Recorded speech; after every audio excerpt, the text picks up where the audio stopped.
Hello there, it's Jessie here. Welcome to the channel. Big warm welcome. If you're coming back, you know that I love you. And if you're completely new and you clicked here, I believe there is a reason for that. That's what I believe. What do you believe? You decide. Okay, guys. So, I'm back in old Blighty. It's a bit cold. That's why I'm all wrapped up. I'm in the shed to get some privacy. Back home for Christmas. The family are arriving. Isn't it lovely? I know. Christmas is a mixed time, especially if you have to go back with family. Family are triggering people, aren't they? Well, they don't have to be, actually. They're not in my experience. Well, some are. It depends. It depends if I've done the work or not. Anyway, guys, I wanted to update you. So if you're new and you're wondering what's going on, stream of consciousness, I just say what's on my mind. It comes out in untoward ways and you take whatever you want to take from it. So I'm going to update you all, those of you who know, on my recent exploration of unconditional love, loving without expectations, what a relationship means, what a lover. This is still going on in my life and I need to update you. And yes, I do have a new microphone. I got it for Christmas. I got it early. It was very funny, actually, because I asked my mum to get me this microphone for Christmas. And then I came home and I left my microphone, the one that I clip on the finger, in Portugal. And I was like, oh, God, Mum, can I have my Christmas present early? And she was like, no, you cannot. And I was like, what? Why? I want to use it. I asked you to buy it for me so I could use it. Can I not have it early? It was very funny. It didn't really make sense to me. I was like, okay, I don't think I can take no for an answer here. Anyway, she gave it to me. She was like, well, you won't have anything for Christmas. And I'm like, totally fine. Anyway, side note. So, brief summary. I fell in love with a man. I thought he fell in love with me, but he didn't want a relationship. And then I was toiling and shown all my expectations of what I want by that term relationship, which means commitment.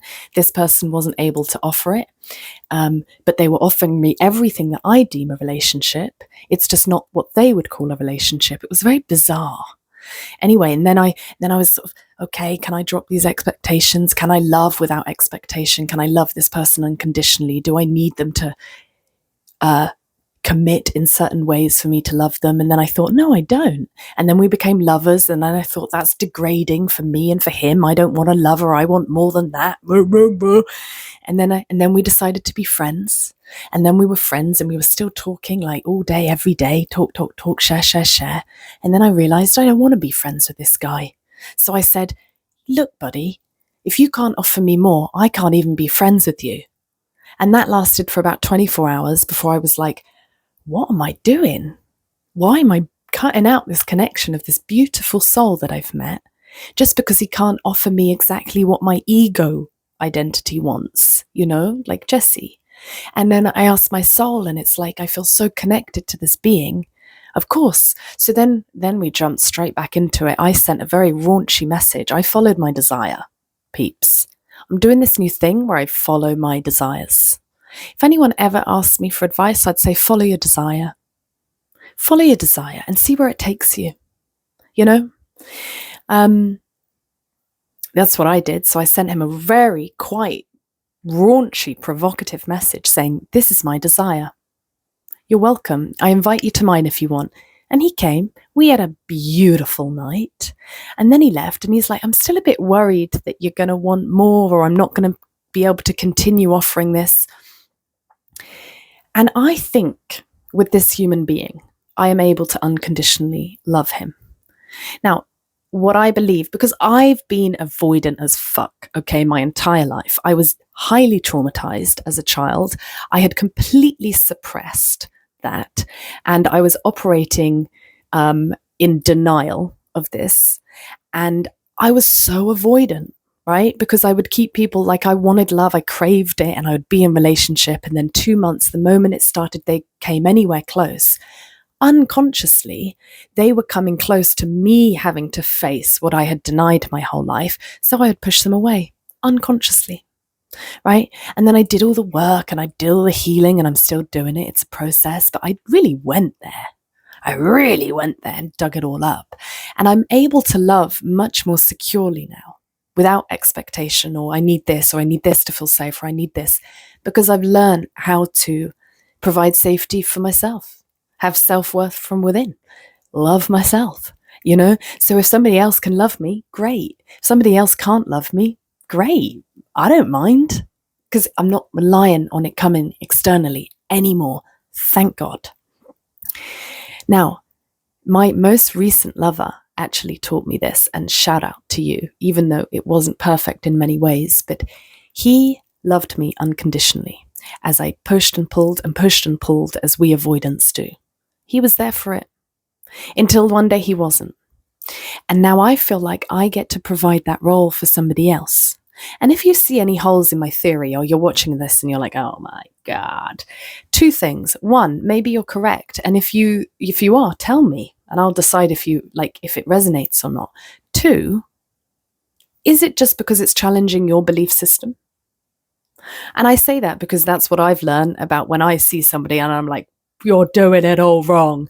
Normally it was challenging a belief system of mine. Now, I could still decide that I want to keep that belief system, and in which case it's wrong, but that's just how I'm choosing to operate.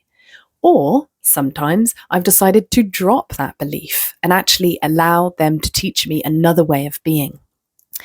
So I feel I can offer it to this guy now. I love him. I can't explain to you that I just love him to the depth of him, or his, I'm in love, right? So I got the rose-colored glasses on. I don't think he's a perfect person. I'm not putting him on a pedestal. I see his flaws, we've all got them. They're just not incongruent. They're things that I can let go quite easily until this moment of time. Now, I said to him this night, I was like, I'm in love with you. I love you. And he looked back in my eyes and he said it back. Now, I'm not expecting anything more, and when we were talking about it afterwards, he said to me, I'm still a bit worried because at any moment in the future, I might completely withdraw from this connection. And I'm like, that's cool, man. That's fine. I get it. It's no reflection on me, It's that I'm coming closer to him maybe having to face something he's denied his entire life. It's my feeling, my perception. I could be wrong. I'm choosing to look at it this way.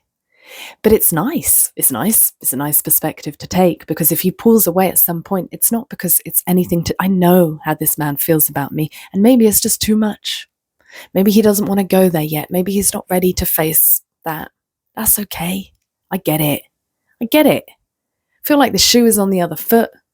And thank you to my previous lover for teaching me how to love beyond the limitations of somebody. Love beyond the limitations. Now, I don't think we can do this for everyone. I think there's a certain few people, for some reason, we can do that with. And when we find them, let's do it. I feel very, very, very good about this.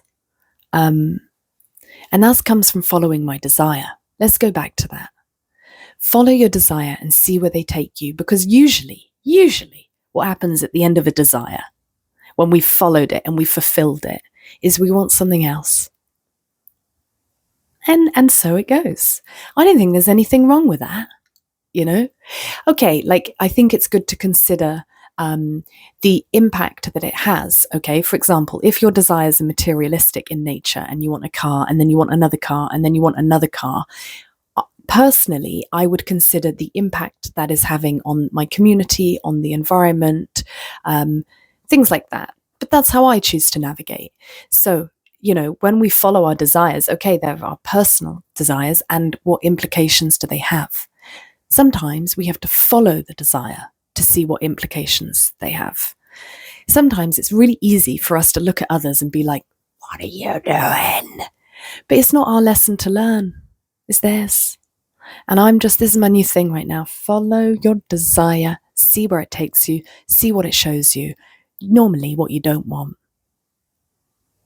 With this guy, I'm going to go for it for as long as I want to, until I don't.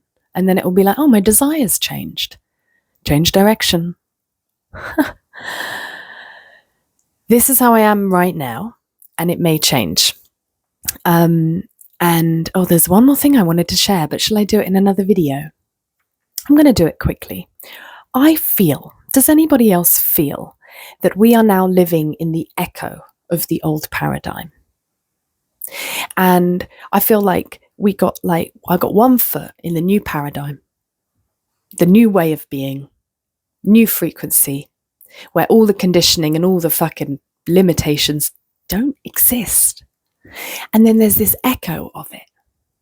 So I find, like, even in these videos, it happens to me that I'm like playing out and wearing a certain mask or showing up in a certain way. And then afterwards, I'm like, that's not true. I don't think that. I don't feel that. So I'm just experiencing the echo of the old way of being, old belief systems, and then sort of being able to see clearly that it's all false. Anyone else getting this? I hope you are. It's quite a fascinating place to be, isn't it? All right, guys, I will leave it there. Thank you very, very much for watching. I missed you guys. Please give it a thumbs up. That's a really nice exchange. Appreciate it. Let me know your thoughts down below. And if you are completely new and you like this and you like the hat, because look at it, hit subscribe and I'll see you in the next video. Have a beautiful day, guys, and a beautiful life. We've got this.